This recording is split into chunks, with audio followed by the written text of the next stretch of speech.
한 주간 모두 수고 많으셨습니다. 한 주간 치열하게 사셨을 텐데요. 금요일 이저녁 한 주간의 삶을 천천히 되돌아보자면 여러분들은 주로 무슨 생각을 하시면서 지내셨습니까? 코로나19와 또 요즘 N번방 사건으로 인하여서 여러 사람들이 가슴 아파하고 있고 또 분개하고 있는데, 또 특별히 이번 주는 총선이 있었습니다. 정신없이 한 주가 흘러가는 것 같습니다. 요즘에 이러한 굵직한 사건들은 우리의 삶 가운데에 웃음을 사라지게 만드는 것 같습니다. 한 권사님이 그렇게 말씀하시더라고요. 이번 벚꽃은 예쁘게만은 보이지 않는다라고. 작년 이맘때 청년들과 불광천에서 사진을 찍고 카페에 앉아서 대화를 나누던 때가 생각이 납니다. 하지만 이번 봄은 무언가 씁쓸하게 지나가 버리는 것 같아 가슴이 아픕니다. 이러한 때에 우리의 마음과 생각을 지키는 것이 참으로 중요하지 않을 수 없을 것 같습니다. 하나님의 평강이 그리스도 예수 안에서 너희 생각과 마음을 지키시리라, 이렇게 말하였던 사도 바울의 말이 어떤 인간적인 어떠한 위로나 상황들이 아니라 하나님의 평강이 참으로 우리의 생각과 마음을 지켜주시기를 기도해야 할 때인 것 같습니다. 만일 우리가 매일을 온통 내일에 대한 염려와 불안으로 인하여서 부모 없는 고아와 같이 세상 사람들과 똑같이 살아가고 있다면 문제가 아닐 수 없을 것입니다. 여러분들은 기억하십니까? 지난 주일이 어떤 날이었는지? 바로 부활 주일이었습니다. 그러나 한 주 사이에 부활의 기쁨은 온데간데 사라지고 우리는 한 주간 다시금 온통 염려와 근심에 사로잡혀서 한숨 지으며 살았지는 않았는지 돌아보게 됩니다. 오늘 사도 바울은 본문을 통하여서 그러한 우리를 향하여서 단호히 명령하고 있습니다. 그러므로 너희가 그리스도와 함께 다시 살리심을 받았으면 위의 것을 찾으라. 거기는 그리스도께서 하나님 우편에 앉아 계시느니라. 위의 것을 생각하고 땅의 것을 생각하지 말라. 우리 모두는 죄와 허물로 죽었던 자들이요, 그러나 죽어 있었으나 하나님께서 우리를 예수 그리스도로 말미암아 십자가로 다시 살게 하신 줄로 믿으시기 바랍니다. 그로 말미암아 우리는 새로운 삶을 시작할 수 있게 되었습니다. 그러므로 너가 다시 살리심을 받았다면, 다시 살리심을 받은 자라면 이제 땅의 것들을 그만 생각하고 위의 것을 찾으라, 위의 것들을 생각하라라고 사도 바울은 명령하고 있습니다. 어찌 영원한 생명을 약속받은 자가, 하늘에 속한 자가 땅의 것들을 구하며 세상 사람들과 똑같이 괴로워하고 슬퍼하며 불안에 떨며 근심 가운데에 있을 수 있겠습니까? 골로새서 3장 3절 말씀입니다. 이는 너희가 죽었고 너희 생명이 그리스도와 함께 하나님 안에 감추어졌음이라. 우리의 생명이 하나님 안에 감추어져 있다는 것입니다. 사도 바울은 이사야서와 시편의 말씀을 인용하면서 하나님의 자녀들이 하나님을 신뢰하게 될 때에 우리들의 인생이 얼마나 안전한지에 대하여서 힘주어 말하고 있는 것입니다. 하나님 안에 우리 생명이 감추어져 있는데 그 누가 우리의 생명을 빼앗아 갈 수 있겠습니까? 하나님의 품 안에서. 그러므로 우리가 염려하는 것처럼 우리에게 아직 닥치지 않은 여러 경우의 수의 땅의 염려들을 그치라는 것입니다. 심지어 사도 바울은 땅의 지체를 죽이라는 극단적인 표현을 사용하고 있습니다. 5절 말씀인데요. 그러므로 땅에 있는 지체를 죽이라. 죽인다라는 것은 어떠한 것을 결단함으로 행동을 하는 것입니다. 결단으로 그치는 것이 아니라 행동하여 죽이는 것이죠. 죄를 끊어내기 위한 단호한 조치를 취하라는 것입니다. 단호한 행동. 그리고 8절과 9절을 통하여서 옛사람과 그 행위를 벗어버리라는 단어가 2번이나 반복되어지고 있습니다. 그리고 10절에 새 사람을 입은 자라는 것을 다시 한번 상기시켜주고 있습니다. 결국 반복적으로 사도 바울은 옛것, 땅의 것을 벗어버리고 새롭게 되어진 새 것, 하늘에 속하여 위의 것을 바라며 살아갈 것을 강력하게 설교하고 있는 것입니다. 그렇다면 현실을 외면한 채 슬픔이나 고통을 회피하고 하늘만 바라보며 살아가라고 사도 바울은 이야기하고 있는 것입니까? 그렇지 않은 것이죠. 오늘 사도 바울은 삶의 방향성, 목적에 대하여서 이야기를 하고 있는 것입니다. 위를 향한 방향 설정인지 땅을 향한 설정인지 무엇을 생각하고 바라고 사느냐에 따라서 우리의 삶의 모양과 마음가짐이 전혀 달라지기 때문입니다. 2주 전쯤에 건너 알고 있는 변호사 부부의 이야기를 듣게 되었습니다. 그 부부는 노후에 둘 중 어느 한 사람이 아프기만 한다면 이제 바로 수원에 있는 이제 고급 실버타운에 들어가기로 결정하였다라는 것입니다. 아시는 분들은 또 아실 수 있을 것 같은데, 이 실버타운은 이제 매달 약 한 500만 원 이상의 돈이 이렇게 내야 하는 곳이더라고요. 저도 이제 잠시 방문한 일이 있어서 잠시 들려보았는데, 무슨 요양원이 무슨 호텔처럼 이렇게 생겼더라고요. 없는 게 없었습니다. 그 타운 안에 모든 것이 들어와 있더라고요. 그래서 이 부부는 그곳에서 생활하기 위하여 노후 자금을 따로 모으고 있다라고 그런 이야기를 건네 들었습니다. 그래서 제가 그렇게 이야기했습니다. 그러면 그 이후는, 노후는 그렇게 보내더라도 그 이후를 위해서는 무엇을 준비하고 있는데? 라고 제가 물었었어요. 정말 그렇지 않습니까? 노후를 그렇게 멋지게 살았습니다. 그런데 그 이유는 어떻게 할 거냐는 것이죠. 어떤 사람이 그런 말을 합니다. 나이가 들어 돈이 없으면 비참해진다고. 생각해보면 정말 그렇기도 할 것 같습니다. 맞는 말이죠. 손주 손녀 옷 한 벌 해주거나 맛있는 것을 사주고 싶어도 또 몸이 아파서 병원에 가고 싶은데 경제적으로 여유가 없다라면 얼마나 속상하겠습니까? 그러므로 노후를 위해 약간의 재정을 준비해 두는 것은 지혜로운 것이 될 수 있습니다. 그러나 거기서 그 준비가 끝난다라면 더 비참한 정도가 아니라 비극이 시작되는 것입니다. 거기서 그 준비가 끝난다라면. 왜냐하면 훨씬 더 중요한 노후 그 이후의 진짜 삶이 실제하기 때문인 것이죠. 대부분의 사람들이 잠깐인 이 땅에서의 눈앞의 삶에 온 신경을 곤두세우느라고 위의 것을 바라보지 못하고 있습니다. 온통 땅의 것들을 향해 삶의 목적과 방향성을 설정하는데 그 문제가 있는 것입니다. 그래서 노후를 위하여서는 비참해지지 않기 위하여서 떵떵거리면서 살기 위해 남들에게 뒤처지지 않기 위하여서 온 에너지를 쏟아붓습니다. 그 위의 것은, 그 이후의 것은 생각하지 못한 채로. 이러한 땅의 것들, 땅의 지체를 죽이지 못했을 때 약이 되어지는 것이 오늘 본문의 말씀과 같이 음란과 부정과 사욕과 악한 정욕과 탐심입니다.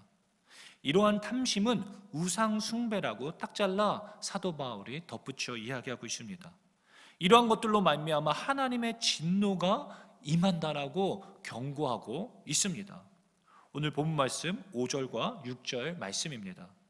그러므로 땅에 있는 지체를 죽이라.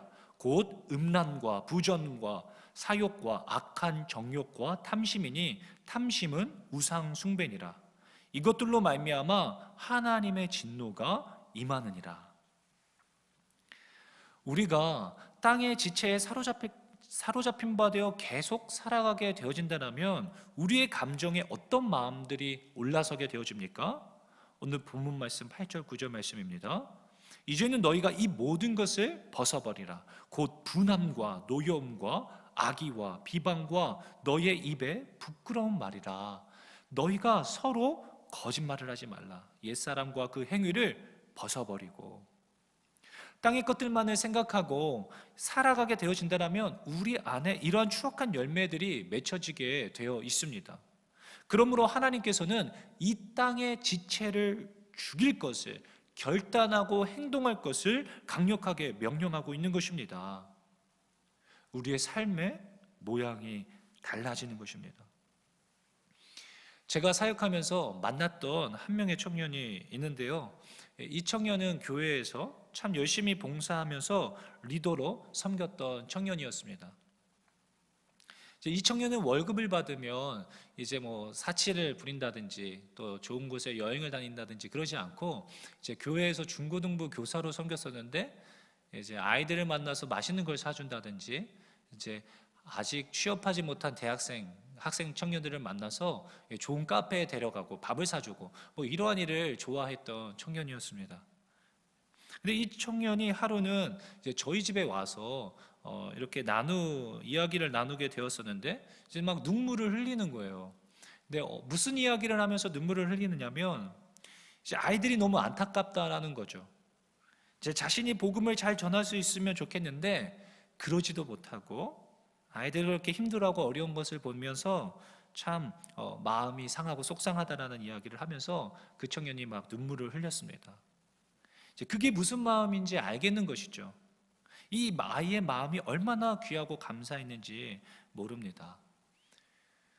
그런데 이제 놀라운 것은 이 청년이 이제 과학고등학교를 2년 만에 졸업한 청년이었어요. 그리고 서울대학교 수학과에 입학한 청년이었습니다. 그런데 대학교를 졸업하고 나서 어떤 안정적인 직장에 취업할 수 있었을 텐데 이제 말라리아 병을 진단하고 치료하는 어떤 기관에 취업해서 말라리아로 어려움을 겪고 있는 사람들을 돕고자 했던 청년이었습니다. 오늘 본문의 말씀을 준비하면서 이 청년의 삶이 다시금 떠올랐었습니다. 땅의 것이 아닌 위의 것을 생각하고 위의 것을 찾는 자의 삶이 이런 자의 삶이 아니겠습니까? 이 땅에서 조금 더 편하게 살고 남들로부터 인정받으면서 부러움의 시선을 받는 거 굉장히 기분 좋은 일이죠. 좋은 곳에서 노후를 보내게 된다면 얼마나 어깨에 힘이 들어가고 자식들 앞에서 얼마나 떳떳할 수 있겠습니까? 그런데 문제는 그 이후 진짜 삶이 실지한다는 것을 믿고 절실히 깨닫게 되는 자는 절대로 그렇게 혼자 잘 살 수 없다는 것입니다. 그런 삶이 불가능한 것이죠. 곁에 어려움을 겪고 있는 지체들을 절대로 외면할 수가 없게 되어집니다. 그러므로 너희가 그리스도와 함께 다시 살리심을 받았으면 위의 것을 찾으라. 오늘 하나님께서는 우리에게 말씀하시고 계십니다. 새로운 생명, 하나님 안에 감추인 영원한 생명을 소유하게 된 우리는 분명 삶의 목적과 방향성이 달라도 달라야만 합니다. 땅의 것을 생각하고 쫓아 살아가게 된다면 음란과 부정과 사욕과 악한 정욕과 탐심이 우리를 지배하게 되어져 있습니다. 땅의 것들을 구하며 살아가게 되어지면 이러한 감정이 분함과 노염과 악의와 비방과 부끄러운 말들, 거짓말을 야기시키게 되어 있습니다. 왜냐하면 땅의 지체가 우리 안에서 역사하기 때문인 것이죠. 그러나 하나님의 택하심을 입고 거룩하고 사랑받는 자가, 하나님께 사랑받는 자가 되어진다면 긍휼과 자비와 겸손과 온유와 오래 참음을 옷 입게 되는 것입니다. 누군가 우리에게 불만이 있을지라도 서로 용납하고 용서하는 넉넉한 마음이 우리 안에 생기게 되는 것입니다. 왜 그렇습니까? 주님께서 나를 그렇게 용서해 주셨기 때문인 것이죠. 이것은 제가 하는 말이 아니라 골로새서 3장 오늘 본문 말씀 12절 13절 말씀에 그렇게 기록되어져 있습니다. 그러므로 너희는 하나님이 택하사 거룩하고 사랑받는 자처럼 긍휼과 자비와 겸손과 온유와 오래 참음을 옷 입고 누가 누구에게 불만이 있거든 서로 용납하여 피차 용서하되 주께서 너희를 용서하신 것 같이 너희도 그리하고. 왜냐하면 우리는 영원토록 살게 될 것이기 때문에 우리 안에 마음의 여유가 생기고 여유 없이 살아가는 자들을 향한 긍휼의 마음이 생기게 되어져 있습니다. 내가 누리고 있는 호사가 잠깐이면 사라질 것들이라는 것을 알기 때문에 미련을 갖지 않고 나누어 줄 수 있는 넉넉한 마음이 우리 안에 생기게 되어지는 것입니다. 지난 한 주간 세상 가운데 어떤 생각들을 하시면서 사셨습니까? 땅의 것들에 사로잡힌 바 되어서 악한 감정들이 나의 생각과 마음을 지배하지는 않으셨습니까? 아니면 위의 것들을 바라며 새 옷을 덧입고 다시 살리심을 받은 자처럼 하나님의 사랑을 받고 있는 자처럼 여유 있는 삶을 사셨습니까? 오늘 사도 바울은 단호히 우리에게 명령하고 있습니다. 그러므로 너희가 그리스도와 함께 다시 살리심을 받았으면 위의 것을 생각하고 땅의 것을 생각하지 말라. 현실을 외면하는 광신도가 되라는 말이 절대로 아닙니다. 삶의 목적과 방향성이 달라지는 것입니다. 12절 말씀과 같이 하나님이 택하사 거룩하고 사랑받는 자처럼 변하게 되는 것입니다. 이것은 의지적으로 되는 것은 사실 아닌 것 같습니다.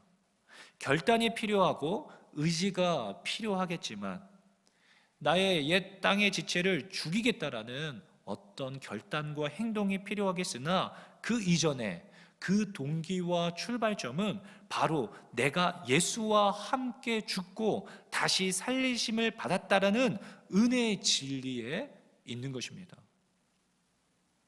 이 어려운 시기에 하나님께 믿음을 구하였으면 좋겠습니다. 다음의 말씀 구절이 우리의 심령에 새겨지도록 기도해야 할 것입니다. 바로 본문 말씀 앞장인 2장 12절 15절 말씀입니다. 제가 한번 읽어보겠습니다. 너희가 세례로 그리스도와 함께 장사되고 또 죽은 자들 가운데서 그를 일으키신 하나님의 역사를 믿음으로 말미암아 그 안에서 함께 일으키심을 받았느니라. 또 범죄와 육체의 무할례로 죽었던 너희를 하나님이 그와 함께 살리시고 우리의 모든 죄를 사하시고 우리를 거스르고 불리하게 하는 법조문으로 쓴 증서를 지우시고 제하여 버리사 십자가에 못 박으시고 통치자들과 권세들을 무력화하여 드러내어 구경거리로 삼으시고 십자가로 그들을 이기셨느니라. 아멘. 이 어려운 시기 때에 이 기쁜 소식이 내 삶의 진리가 되어서 다시 살리심을 받은 자로서 하나님이 택하사 거룩하고 사랑받는 자처럼 위의 것을 구하며 오늘을 승리하는 저와 여러분들 될 수 있기를 예수님의 이름으로 축복합니다. 오늘 이 시간 금요일 저녁 다음에 세 가지 기도 제목을 놓고 함께 기도했으면 좋겠습니다. 첫 번째는 오늘 주신 말씀을 붙잡고 땅의 것이 아닌 위의 것을 구하는 삶을 살아낼 수 있도록 기도했으면 좋겠습니다. 어떤 의지적인 노력이 반드시 필요합니다. 하지만 그에 앞서서 그러한 부활의 기쁨과 소망이 우리의 삶을 이끌어갈 수 있도록 그러한 믿음을 달라고 기도했으면 좋겠습니다. 두 번째로는 지금 어려운 시간을 보내고 있는 지체들이 있습니다. 환우들과 경제적으로 어려움을 겪고 있는 성도님들, 그리고 단절로 인한 외로움과 두려움 가운데 있는 성도님들, 그러한 자들을 하나님께서 찾아가 주시고 만나 주시고 위로해 주셔서 평강으로 그들의 생각과 마음을 지켜달라고 기도해 주십시오. 더불어 어려움을 겪고 있는 모든 성도님들의 삶 가운데에 피할 길을 달라고 함께 기도했으면 좋겠습니다. 끝으로 오늘날 이 한국교회가 이 어려운 시간들을 통하여서 더욱더 근신하여 깨어 기도하게 하시고 더욱더 가난한 심령으로 방법을 모색하는 것이 아니라 하나님을 의지하는 한국교회가 될 수 있게 달라고 한국교회를 위하여 충신교회를 위하여 기도해 주십시오. 우리 다 함께 기도하시겠습니다.